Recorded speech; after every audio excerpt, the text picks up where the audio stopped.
Move, mall rat. You're blocking the mirror. Cody Howard's voice sliced through the boutique like a blade, venom curling around every word. He snatched the silk scarf from Amara Wells's hands and threw it to the floor, smirking as Brett and Skylar circled like vultures. Didn't know they let your kind shop here, Skylar sneered, phone raised to record the humiliation. Laughter echoed, cruel and eager, as Amara's trembling fingers hovered over the scarf. Not from fear, but from the fire she was holding back. They thought they'd found an easy victim. One store away, Sergeant Lena Wells, Special Forces, and Amara's mother was already moving, her eyes locked on them. When she stepped into the boutique, the laughter died.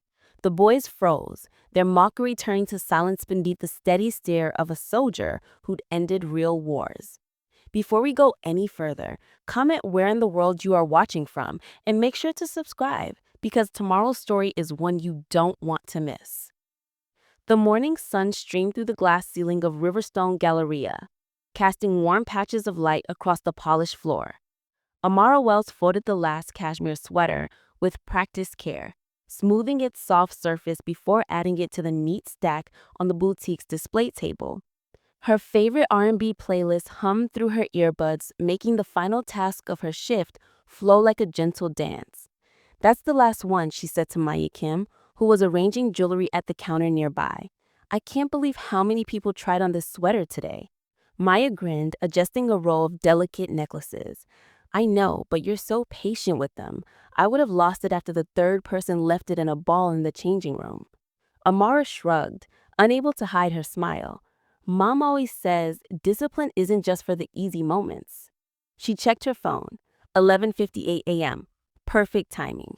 The boutique gleamed around them, everything in its place. Through the store's entrance, weekend shoppers strolled past with shopping bags and coffee cups, their chatter creating a comfortable background hum. Amara loved these Saturday morning shifts. The mall felt alive, but not overwhelming, filled with families and friends enjoying their weekend routines. "Speaking of your mom," Maya said, "how's her wrist doing?" "Better. I think physical therapy is helping." Amara pulled out her phone. "I should check in with her about Aunt Janita's birthday present." She tapped the FaceTime icon, and moments later, her mother's face filled the screen. Sergeant Lena Wells appeared to be surrounded by hanging clothes, her dark hair pulled back in its usual neat bun. A black brace wrapped around her right wrist. "Hey, baby girl," Lena said, her voice warm. "Just organizing this disaster of a closet. These military habits die hard." "Mom, you've been home 3 weeks and you're still organizing? What's left?" "Don't sass me about my systems," Lena replied, with a mock stern look that quickly melted into a smile. "How was your shift?" "Good, actually.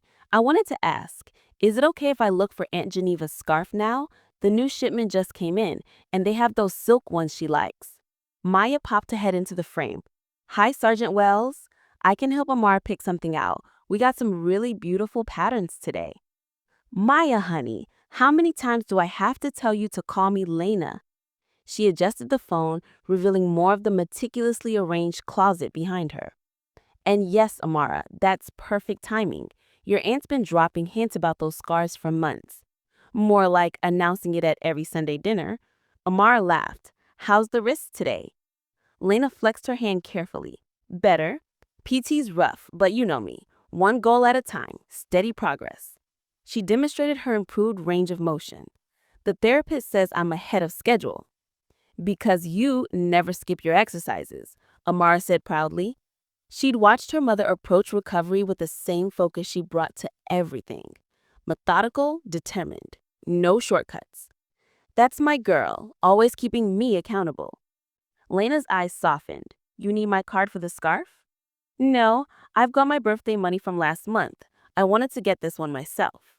"Okay, baby, just don't spend too long at the mall. You've got that debate team practice later, right?" "Not until 4, Mom. Plenty of time." Amara glanced at Maya, who was giving her a thumbs up. "Maya's going to help me choose." "Perfect. Love you, baby girl." "Maya, keep this one out of trouble." Lena's eyes crinkled with amusement. "Love you too, Mom. I'll show you what I pick when I get home." After ending the call, Amara clocked out and gathered her things from the break room. She slipped her denim jacket on over her white t-shirt, checking her reflection in the mirror. The jacket was her favorite, soft from wear, decorated with enamel pins from debate tournaments and art museums. Ready to shop? Maya asked, hanging up her name tag. I saw this gorgeous blue and gold print yesterday that would look amazing on your aunt. They stepped out into the main atrium together. The mall buzzed with weekend energy. Kids racing to the pretzel stand, couples window shopping, elderly mall walkers completing their morning laps.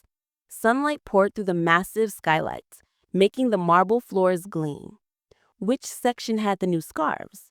Amara adjusted her earbuds, letting one song fade into another. Over by the fountain, Maya pointed. They just moved the display yesterday. As they walked, Amara noticed distant laughter, sharp, somehow different from the general mall chatter. She glanced around but saw only the usual Saturday crowd.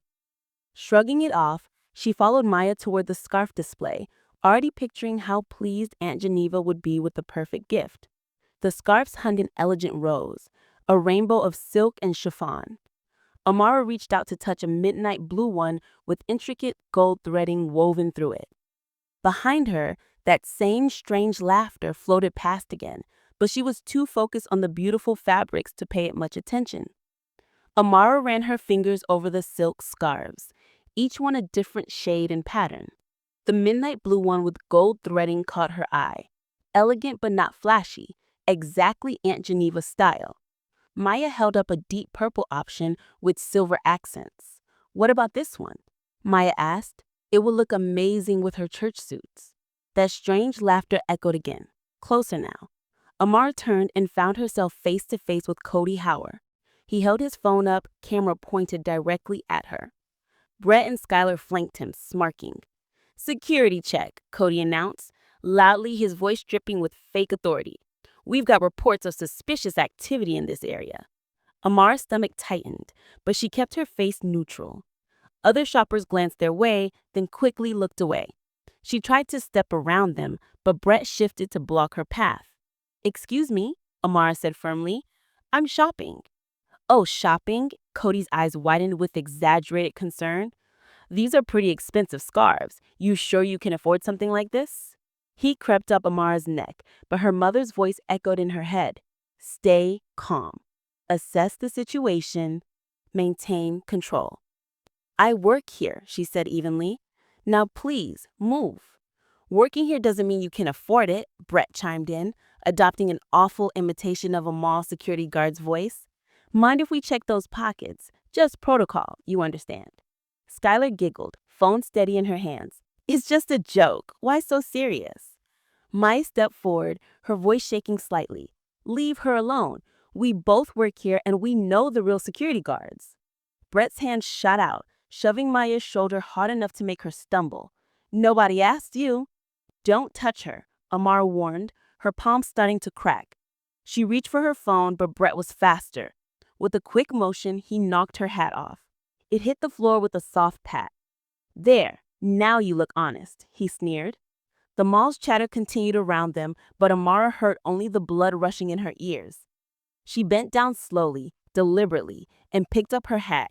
Years of watching her mother taught her how to move with purpose, how to make each gesture count. She straightened up, looked Brett directly in the eyes, and said quietly, You'll regret that. Something flickered in Brett's expression. Uncertainty, maybe fear.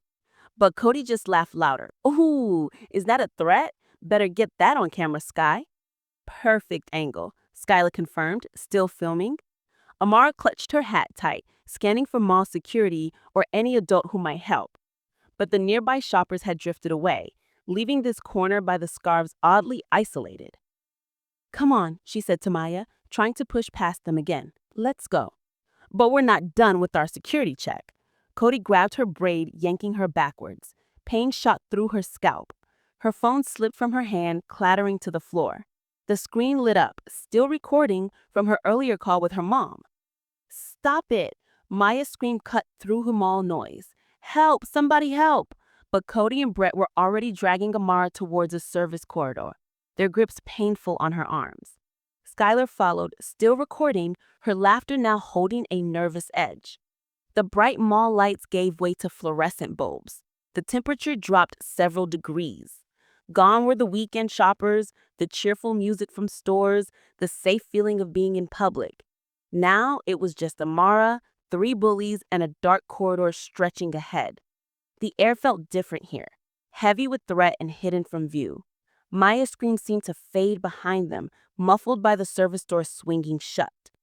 Amara's heart hammered against her ribs, but she forced herself to notice details, just like her mother taught her. Security camera in the corner, exit sign glowing at the far end. The sound of her phone still recording somewhere on the floor outside. She memorized their faces, Cody's cruel smile, Brett's clenched jaw, Sky's uncertain eyes behind her phone. She would remember everything, every second, every touch, every word. They thought they'd found an easy victim,